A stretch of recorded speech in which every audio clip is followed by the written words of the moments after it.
धन्यवाद सद्गुरु। याददाश्त की आपकी पिछली बात आगे बढ़ाऊंगा।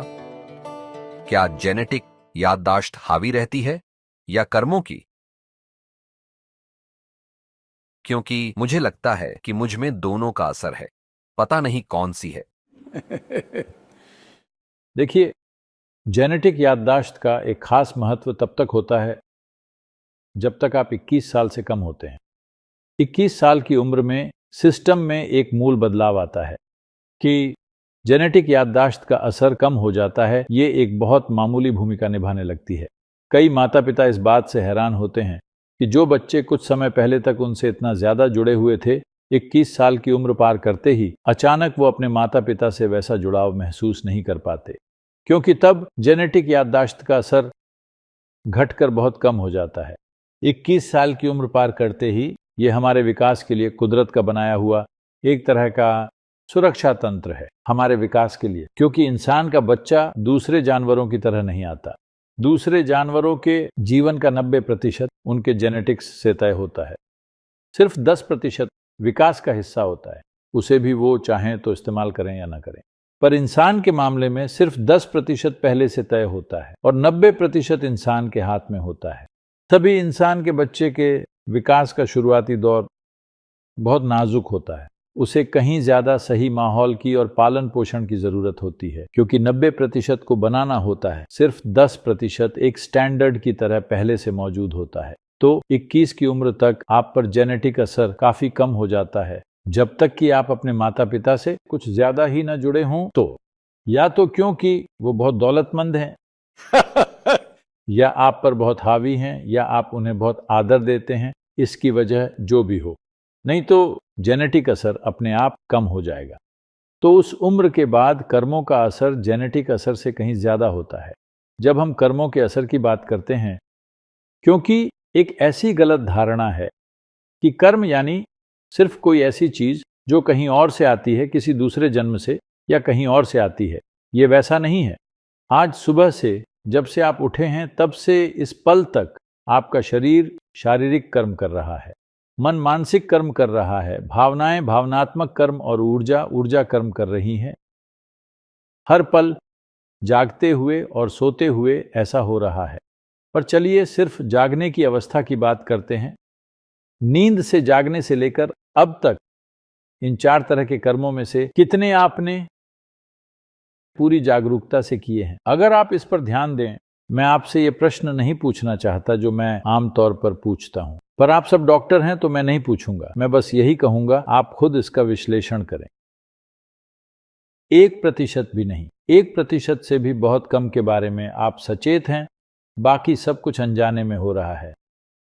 दूसरे शब्दों में कहें तो अनजाने में कहने के बजाय जो एक तरह का नकारात्मक शब्द है, ये कहें कि आप चीजें ऑटोमेटिकली कर रहे हैं। कर्मों की याददाश्त के कारण आप ऑटोमेटिकली चीजें कर रहे हैं। ये याददाश्त इतनी ज्यादा है कि सोचने की जरूरत ही नहीं पड़ती। खाना खाने का तरीका सोचना नहीं पड़ता। देखिए, बचपन में पहली बार खाना खाना कितना मुश्किल था, खासकर भारतीय खाना। वो आपके ऊपर ही गिर जाता था, पर आज आप बड़ी कुशलता से खाते हैं। आप ये नहीं सोचते कि खाने को कैसे पकड़ना है, क्या करना है, क्योंकि ये आपके कर्मों की याददाश्त है। कर्म यानी काम। आपके कामों के ये 4 आयाम हमेशा याददाश्त जोड़ते रहते हैं, जिंदगी आसान बनाने के लिए, न कि उलझाने के लिए। तो आप एक कर्मों का जाल पैदा करते हैं, पर जब आप ये जाल बनाते हैं तो आपके पास कोई ऐसा तरीका होना चाहिए कि आप खुद उसमें न फंसे। मान लीजिए आप एक मकड़ी हैं और आपने एक शानदार जाल बनाया। ये दूसरों को फंसाने के लिए है, कोई दूसरा कीड़ा। पर अगर मकड़ी खुद ही उसमें उलझ जाए तो वो एक बेवकूफ मकड़ी है। तो इंसानों के साथ यही हो रहा है। याददाश्त का एक बहुत बड़ा सिस्टम हर पल बन रहा है। देखिए, चाहे आप सो रहे हो, ऐसे कई प्रयोग हुए हैं, मैं इसकी गहराई में नहीं जाऊंगा। चाहे आप गहरी नींद में सो रहे हों, आप जागरूक न हों, तब मैं एक ऐसी भाषा में 1 या 10 वाक्य बोलूंगा जिसे आप नहीं जानते।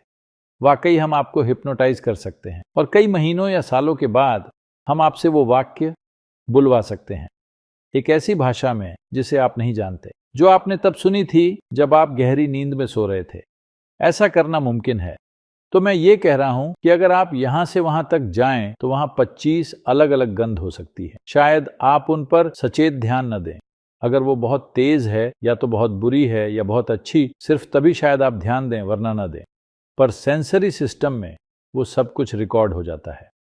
तो वजह जाने बिना, सही से उसे मानसिक या बौद्धिक रूप से साफ साफ समझे बिना आप कुछ जगहों पर जाना बस पसंद नहीं करते। शायद वजह गंध हो या नज़ारा या आवाजें या बस वहां की ऊर्जा, वजह जो भी हो, आपके कर्म के 4 आयाम, शारीरिक, मानसिक, भावनात्मक और आपकी ऊर्जा के कर्म हमेशा आपके लिए एक बड़ा और शानदार जाल बनाते रहते हैं। ये जाल आपको फंसाने के लिए नहीं है, बल्कि आपकी जिंदगी को ऑटोमेटिक बनाने के लिए है, ताकि आप कई चीजें सोचे बिना ही कर्मों की याददाश्त की मदद से कर सकें। लेकिन दुर्भाग्य से चूंकि लोग गहरी पहचान जोड़ लेते हैं अपनी की हुई कई चीजों से, और वो अच्छा क्या है और बुरा क्या है ये चुनना शुरू कर देते हैं। किसी चीज को अच्छी कहने से उसके प्रति आप में एक लगाव पैदा हो जाएगा, और बुरी कहने से आप में एक अरुचि पैदा हो जाएगी। लगाव और अरुचि दोनों में आप फंस जाएंगे, यानी आपने एक बड़ा जाल बनाया और खुद उसी में फंस गए। ज्यादातर लोगों के लिए कर्म का यही नतीजा है।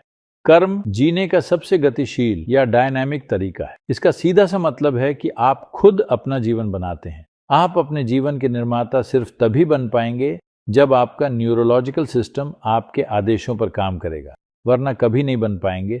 तब आप हमेशा संयोग से जिएंगे। तो अगर आप संयोगवश जीना छोड़ते हैं, जो लोग अनावश्यक बेचैनी और डर जैसी चीजें रोजाना अनुभव कर रहे हैं, बहुत सारे मेडिकल पेशेवर ये कह रहे हैं ये सामान्य चीज है, आपकी चिंता सामान्य है, मैं भी चिंता करता हूं। किसी इंसान के निर्माण का ये तरीका नहीं है। इंसान इससे ऊपर उठ सकता है। हमें ह्यूमन बीइंग्स यानी इंसान माना जाता है। हमने किसी दूसरे जीव के लिए बीइंग शब्द का इस्तेमाल नहीं किया। हम हाथी को एलिफेंट बीइंग, बाघ को टाइगर बीइंग, चींटी को एंट बीइंग या ऐसा कुछ नहीं कहते। हमने सिर्फ इंसानों को ही बीइंग्स कहा है, क्योंकि आप होने में सक्षम हैं, यानी आप एक जागरूक अस्तित्व बन सकते हैं, यानी आप अपनी हर क्षमता का उपयोग कर सकते हैं।